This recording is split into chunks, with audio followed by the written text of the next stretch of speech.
잠깐 기도하겠습니다. 우리 삶을 지키시고 보호하여 주시는 하나님, 이 시간 이 자리에 하나님을 예배하기 위해 모였습니다. 우리 성도님들 교회 안과 밖에서 하나님께서 주신 직분과 사명을 감당하고 있습니다. 때론 주저앉고 싶을 때도 있고 많은 상처를 받을 때도 있습니다. 때에 따라 주님께서 위로하여 주옵소서. 무엇보다 신앙을 지키기 위해 절제하며 서로를 위해 기도하고 경건한 삶을 살아가려는 모습을 귀히 여겨주시고 신령한 은혜로 채워주시옵소서. 우리 효자동 교회의 주인이 되시는 예수님의 이름으로 기도드립니다. 아멘.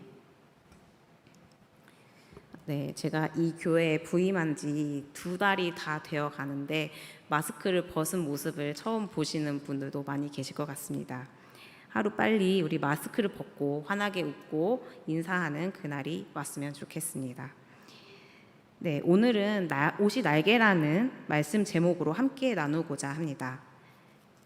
17세기 프랑스 동화 작가 샤르 페로가 쓴 장화시는 고양이라는 동화가 있습니다. 네, 포스터 한번 보여드릴게요.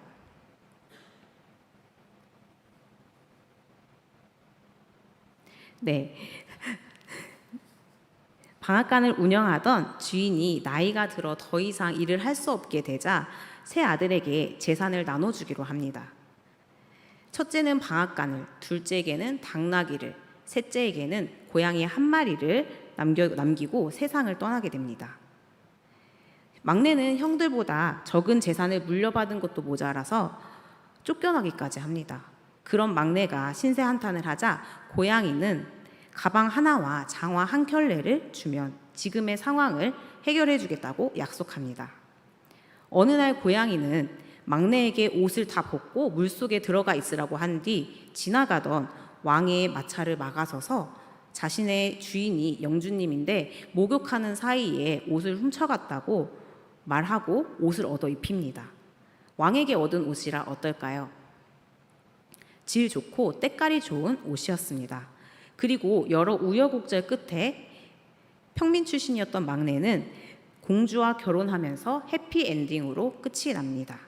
이렇게 해피엔딩으로 끝날 수 있었던 가장 결정적인 이유는 고양이가 기지를 발휘하여 막내에게 좋은 옷을 입혔기 때문입니다.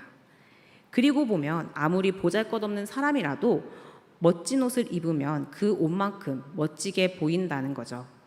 이것은 신앙생활에도 마찬가지입니다. 우리가 신앙생활을 시작했다면 그에 걸맞는 옷을 입어야 합니다. 그렇다면 오늘 우리는 무슨 옷을 입어야 할까요?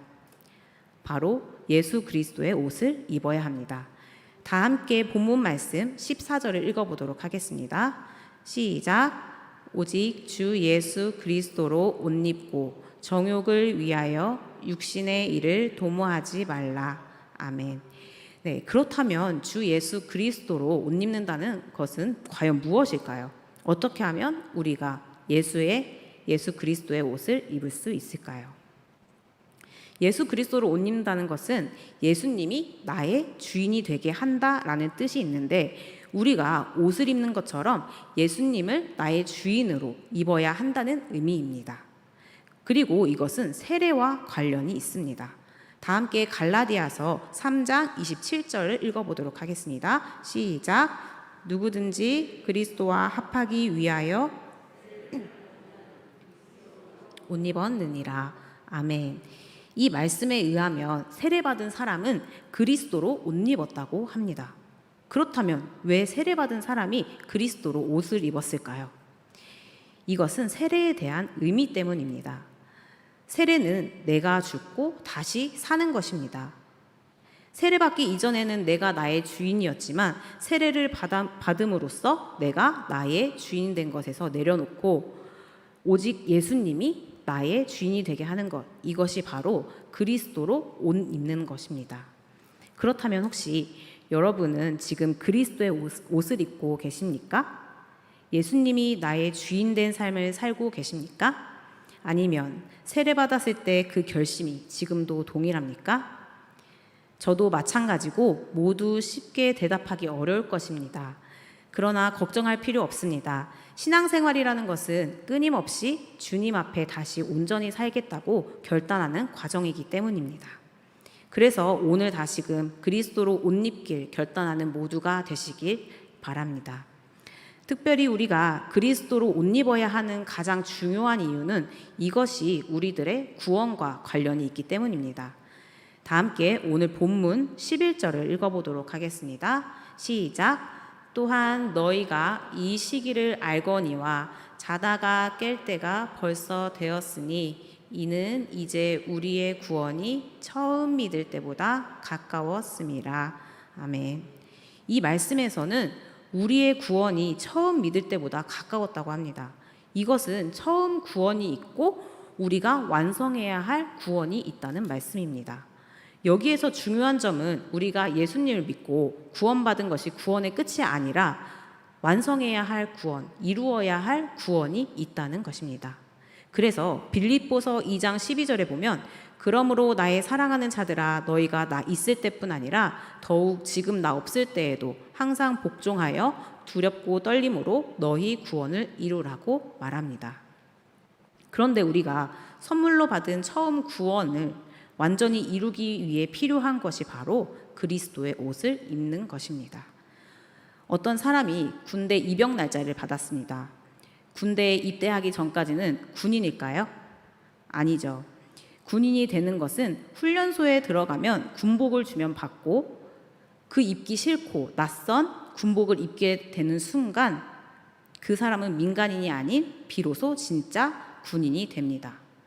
군복은 민간인이었던 나를 통제하고 군인으로 살아가게끔 만들 수 있습니다. 그리스도로 옷 입는다는 것은 이것과 똑같습니다. 그리스도로 옷 입는다는 것은 예수님께서 나를 통제하고 나를 그리스도인으로 살아가게끔 만드시기 때문입니다. 그렇다면 그리스도인이 된다는 게 무슨 뜻일까요? 예수님이 하신 말씀을 우리의 삶의 자리에서 실천하는 사람이라는 뜻입니다. 이웃에게 선행을 베풀고 죄를 멀리하고 혹여 내가 어려운 상황에 처했을 때 세상적인 방법보다 주님 의지하면서 간절히 기도하고 하나님을 예배하고 삶의 자리에서도 예배자의 삶으로 살아가는 것. 그래서 이 세상의 빛과 소금의 역할을 하며 어두운 세상을 환하게 비추는 삶, 이것이 바로 그리스도인입니다. 무엇보다 우리가 이러한 그리스도인의 삶을 살아낼 때 우리 구원이 처음 믿을 때보다 가까워져 간다는 것을 기억하길 바랍니다. 그리스도로 옷 입는다는 것은 다른 말로 표현하면 그리스도의 무기를 들라는 뜻입니다. 에베소서 6장 13절에 보면 그러므로 하나님의 전신갑주를 취하라. 이는 악한 날에 너희가 능히 대적하고 모든 일을 행한 후에 서기 위함이라. 아멘. 여기에서 하나님의 전신갑주를 취하라는 것은 하나님이 주시는 무기로 완전히 무장을 하라는 말씀입니다.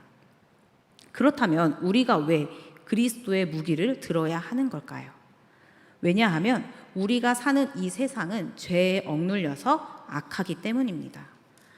악한 세상에 살면 우리 마음을 지킬 수 없게 되고 죄의 유혹에 쉽게 빠질 수 있기 때문입니다. 그래서 우리는 악한 세상에 휩싸이지 않기 위해 그리스도의 무기를 들고 무장을 해야 합니다. 우리 다 함께 읽어볼까요? 에베소서 6장 14절에서 17절 말씀 시작. 그런즉 서서 진리로 너희 허리띠를 띠고 의의 호심경을 붙이고 평안의 복음이 준비한 것으로 신을 신고 모든 것 위에 믿음의 방패를 가지고 이로써 능히 악한 자의 모든 불화살을 소명하고 구원의 투구와 성령의 검 곧 하나님의 말씀을 가지라. 아멘. 우리는 이 말씀처럼 진리의 허리띠를 착용하고 가슴에는 의의 호심경을 붙이고 발에는 평화의 복음을 신고 믿음의 방패를 착용하며 구원의 투구를 쓰고 무엇보다 하나님의 말씀인 성령의 검으로 무장을 해야 합니다. 3, 4년 전에 미취학 어린이 사이에서 유명한 영웅이 있습니다. 어떤 영웅이신지 아시나요? 네, 화면 나오시죠? 네, 바로 번개맨입니다. 번개맨은 파란색 옷을 입고 망토를 착용하고 가슴에는 번개 모양의 로고를 붙였습니다. 그리고 손에는 썬더스틱을 들고 다닙니다. 썬더스틱을 들고 있는 우리 다른 번개맨 보여주시죠? 네, 너무 귀엽죠? 번개맨에 열광하는 상당수 어린이들이 부모님께 번개맨 옷과 썬더스틱을 사달라고 조릅니다. 이렇게 어린이가 번개맨 옷과 번개맨 무기로 착용을 하면 우리 이 친구들 어떻게 될까요? 본인이 번개맨이 된 것처럼 소리를 지르고 번개 파워를 외치면서 당장이라도 세상에 있는 악당들을 모조리 무찌를 것처럼 행동하죠. 이처럼 어린아이들이 번개맨 옷을 입고 번개맨 무기로 무장을 하면 그 순간 번개맨이 되는 것입니다. 여기서 신앙생활도 이러한 어린이들처럼 해야 합니다. 우리가 세례를 통해 그리스도로 옷 입고 무장을 하면 우리는 악한 세상에서 그리스도인이 되는 것입니다. 그리스도인 되면 그리스도인처럼 살아야 합니다. 죄의 유혹에서 자신을 지키고 주님의 이름을 부르면서 어려움을 견디고 또한 모든 일을 사랑으로 임하는 믿음으로써 살아야 한다는 것을 기억하길 바랍니다. 생텍쥐베리가 쓴 어린 왕자에 보면 터키 천문학자가 전통 복장을 입고 세계 천문학회에서 새로 발견한 별을 보고하는 장면이 나옵니다. 그런데 당시 학회에 참석한 사람들은 이 사람의 발견이 믿음이 안 간다고 무시를 합니다. 이후 터키 독재가 국민들에게 양복을 강제로 입히면서 터키 천문학자는 양복을 입고 다시 발표를 했는데 그제서야 사람들에게 자신의 발견을 인정받았습니다. 이것은 겉만 보고 판단하는 편견에 대한 이야기지만 뒤집어 생각하면 그럴듯한 차림새가 우리가 살아가는 데 꽤 크게 작용한다는 뜻입니다. 이 이야기를 접하면서 옷이 날개다라는 옛날 속담이 떠올랐습니다. 옷을 어떻게 입느냐에 따라 사람이 달라 보이기도 하고 멋있어 보이기도 하고 예뻐 보이기도 합니다. 내가 가고자 하는 그 자리에 걸맞지 않은 옷을 입으면 파티에 못 가는 신데렐라처럼 될 수 있습니다. 그래서 우리는 차림새에 투자도 많이 하고 신경도 많이 쓰게 됩니다. 하지만 하나님의 자녀인 우리는 일반적인 차림새만 생각하는 게 아니라 믿음의 옷, 신앙의 옷, 예수 그리스도의 옷을 입어야 합니다. 우리가 예수님을 믿고 완전한 구원을 이루려면 그에 걸맞는 옷을 입어야 한다는 뜻입니다. 예화를 하나 들고 마무리를 하려고 합니다. 김익두라는 사람이 있습니다. 이 사람은 부잣집의 외아들로 태어났으며 어렸을 때부터 신동소리를 들었습니다. 그렇게 탄탄대로를 걷다가 자신 있던 과거 시험에 그만 낙방되어 버렸습니다. 엎친 데 덮친 격으로 믿었던 김익두의 낙방 소식에 충격을 받은 부친이 병을 얻어 세상을 뜨고 말았습니다. 설상가상으로 친구의 빚보증을 서주다가 조상으로부터 물려받은 땅까지 모두 빼앗기고 말았습니다. 그때부터 김익두는 술과 기생에 빠져 타인에게 행패를 부리는 미치광이가 되었습니다. 장꾼들은 장에 가는 길에 성황당의 머리를 조아리며 오늘은 제발 김익두를 만나지 않게 해달라고 빌 정도였죠. 그런 김익두가 어느 날 장터에 나갔다가 한 선교사가 주는 전도지를 받았습니다. 집에 돌아가 구겨진 종이를 펴보니까 인생은 풀과 같고 그 영광이 꽃과 같으나 풀은 마르고 꽃은 떨어지되 주의 말씀은 세세토록 있느니라 라고 쓰여 있었습니다. 그 글을 본 순간 그의 가슴이 뛰기 시작했습니다. 때마침 한 친구가 스왈렌 선교사가 이끄는 부흥회에 한번 가자고 했습니다. 예전 같으면 콧방귀를 꼈을 그였지만 그는 친구를 따라 나섰고 그곳에서 비로소 예수를 영접하기로 마음을 먹습니다. 그런데 오랜 습관에 물들어 있던 그는 얼마 못 가 다시 술친구와 어울려 기생집에서 술을 마시게 됐습니다. 며칠 뒤 그런 삶으로 빠져들어선 안 되겠다는 자각이 든 그는 술을 마시던 기생집을 박차고 나가서 깊은 산속으로 들어갔습니다. 그는 산속에서 가슴을 치며 밤을 꼬박 새우면서 참회했습니다. 그리고 새벽에 돌아와 잠을 자던 중 비몽사몽간의 큰 불덩이가 가슴에 들어오는 꿈을 꾸었습니다. 그 일이 있은 뒤 기믹두에게 빠져나간 것은 남을 해치는 폭력심이었고 그에게 들어온 것은 뜨거운 사랑이었습니다. 그는 교회에 나가 지금까지 사람들에게 해악을 끼친 죄를 공개적으로 회개했습니다. 그리고 신약 성경을 100번이나 읽었습니다. 그 뒤 이번엔 깡패가 아니라 전도사로서 장터에 나갔습니다. 그가 찬송을 부르자 어땠을까요?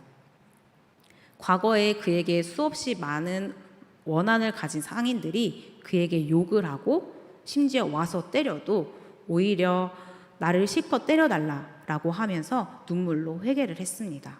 추후 이분은 목사님이 되었고 하나님을 위해 많은 사람들을 구원의 길로 인도하셨습니다.